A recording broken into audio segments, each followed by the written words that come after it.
Sri Mayapur Dham is a holy place. Millions of pilgrims throng this area of northeast India every year. People come here to live, offer their prayers, chant, and meditate. For centuries, these few hundred square miles of land have been worshipped as sacred.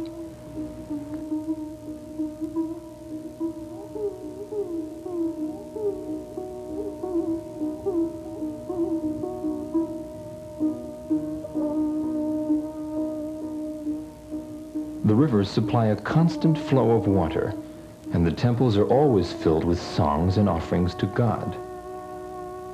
To a Westerner newly arrived, the sudden peacefulness is a startling change from the world of pollution, crime, and anxiety.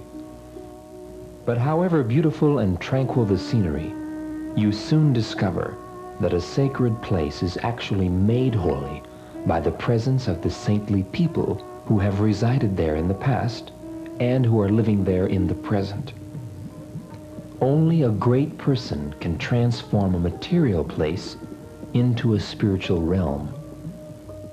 And you can't be in Mayapur for more than a few moments before hearing the name of the great personality who first made it so famous, Sri Caitanya. Considered to be an incarnation of God himself, Sri Caitanya launched a vigorous religious movement in the 16th century that spread rapidly throughout all of India. Specifically, Sri Caitanya recommended the chanting of the great mantra for deliverance: Hare Krishna, Krishna Krishna, Hare Hare, Hare Rama, Rama Rama, Hare Hare. Sri Caitanya revived this method of chanting God's name to reawaken a person's dormant love of God. He emphasized the point that this chanting is the essential teaching of the more than 5,000-year-old Vedic literatures, and he predicted that this form of meditation on God would eventually spread to every town and village in the world.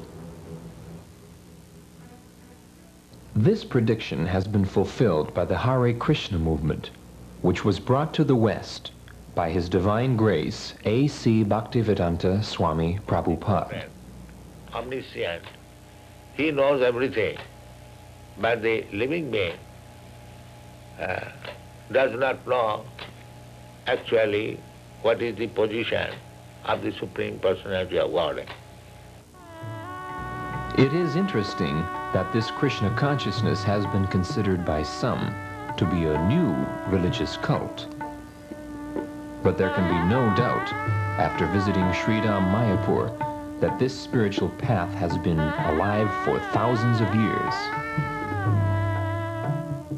Previously unknown to the West, an unbroken chain of acharyas, or great spiritual teachers, have handed down the ancient secrets of self-realization from master to disciple throughout the ages. Fulfilling Lord Chaitanya's prophecy that Krishna consciousness would spread to every corner of the world,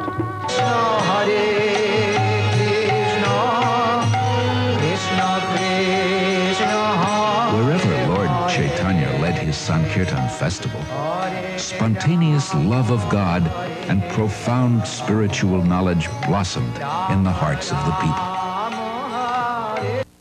And it was this 19th century Acharya, Srila Bhaktivinoda Thakur, who had the vision of a great spiritual city which would rise up from the land and attract the entire world to the activities and philosophy of Sri Caitanya. Standing on the balcony of this house, Srila Bhaktivinoda looked across the river Jalangi toward the birth site of Sri Caitanya Mahaprabhu and predicted that one day there would be a shining city filled with devotees of Lord Chaitanya from all over the world. He wrote, "If it is your heart's desire to cross over the ocean of material life, and if your mind's great pleasure is in tasting the nectar of the holy name, and if your soul thirsts to sport in the ocean of loving emotions of the Lord, then you should immediately make your home in the transcendental village of Sri Mayapur. The atmosphere of Sri Mayapur is made even more spiritual by the sacred river Ganges, which winds its way through every part of this land.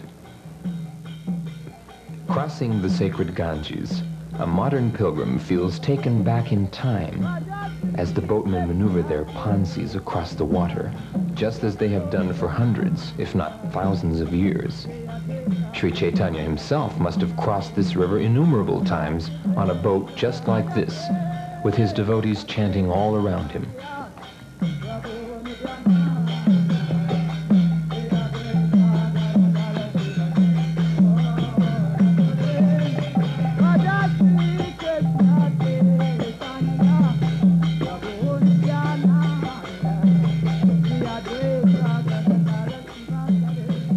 Arriving in the nearby town of Navadvip, reminders of Sri Caitanya Mahaprabhu and his teachings are seen and heard everywhere.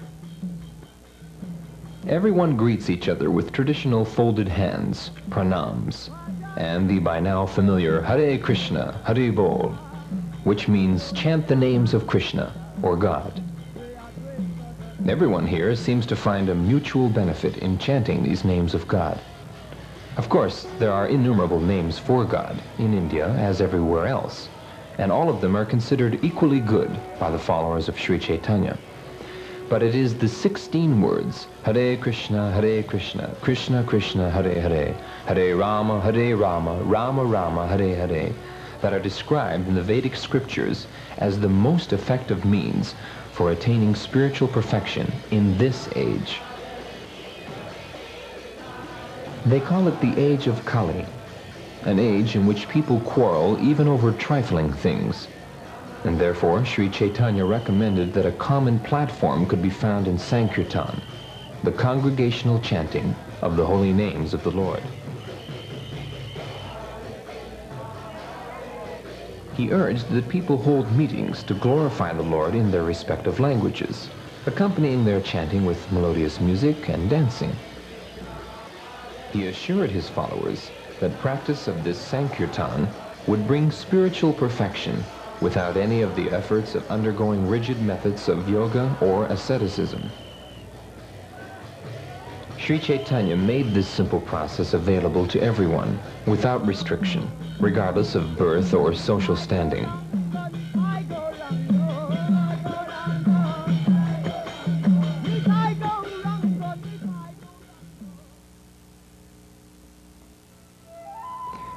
Because of his attack on the caste system, Sri Caitanya's revolutionary movement met with resistance from the incumbent priests, who enlisted the aid of the government itself in repressing the Sankirtan movement. They disrupted meetings, smashed musical instruments, and forbade the congregational chanting. Undaunted, Sri Caitanya rallied his followers in a midnight procession to the house of the Chand Qazi, who was the local magistrate of the district. The Qazi was forced to hear the philosophy of Sri Caitanya, and by the great saint's diplomacy, logic, and spiritual purity, the Qazi not only allowed the Sankirtan movement to continue, but he himself became one of Chaitanya's disciples. So this holy place is where the Chand Qazi's house was.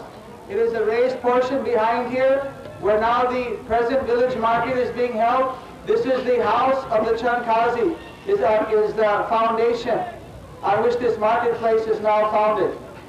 And when he left his body, the Lord Chaitanya, who at that time he was a great devotee of Lord Chaitanya, so when his body was laid down at this place, then automatically, immediately from his body came out 2 trees. And Lord Chaitanya's nickname was Nimai, because he was born under a neem tree. Then from this place came 2 trees from his body, a neem tree and a champak tree. And this is to symbolize that the Chand Qazi is eternally united in pure loving devotion with Sri Gaur Sundara Chaitanya Mahaprabhu.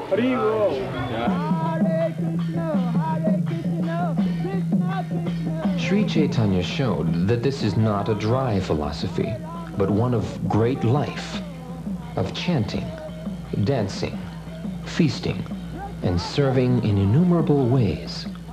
And the key to Sri Caitanya's philosophy is hearing.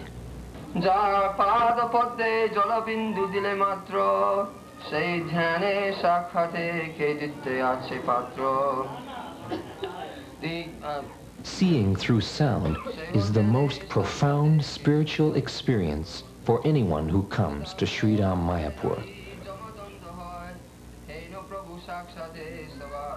Everywhere and at all times, the air is filled with spiritual sound vibrations.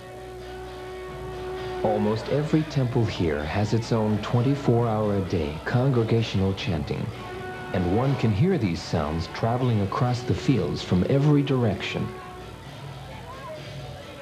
And one can always find a place where spiritual philosophy is being spoken, either in small groups or large gatherings. As devotees travel from one pilgrimage site to another, they chant, listen, and share spiritual realizations with each other. There can be no other place like Mayapur in the world. It is a unique spiritual land where every blade of grass seems to be an invitation to experience genuine spiritual life. A visitor can come here with many different ideas about spiritual life, but he cannot leave here without a taste of real spiritual nectar. I really love it here. It's nice. I wasn't expecting such an atmosphere here, as a matter of fact. But it's really nice, you know. It took me really by surprise. It's such nice and pure spiritual atmosphere that you don't feel like going, but we are not that lucky to be here forever. It's a heavenly place. This trip has been such a wonderful experience for me that I couldn't really describe it completely for you. Sridham Mayapur is just like actually the spiritual world, because the atmosphere is very much surcharged with transcendental bliss and knowledge. And every year of this time, I must come here. It's been really, really nice. And everyone is so enthused and happy. I mean, even the residents of Mayapur who've been living here all their life, they have never seen such ecstatic devotees from all over the world before. And they're very happy, and they want the devotees to come back again and again and again. Srila Prabhupada recommended that everyone come to Mayapur. He wanted the entire world to know about this unique spiritual center. And he wanted everyone to come here to taste the sweetness of real spiritual life. In fact, he instructed his disciples to construct a great spiritual city on this site, just as Srila Bhaktivinoda had envisioned over a century ago. Sri Mayapur Chandrodaya is like the moon, which gradually grows until full.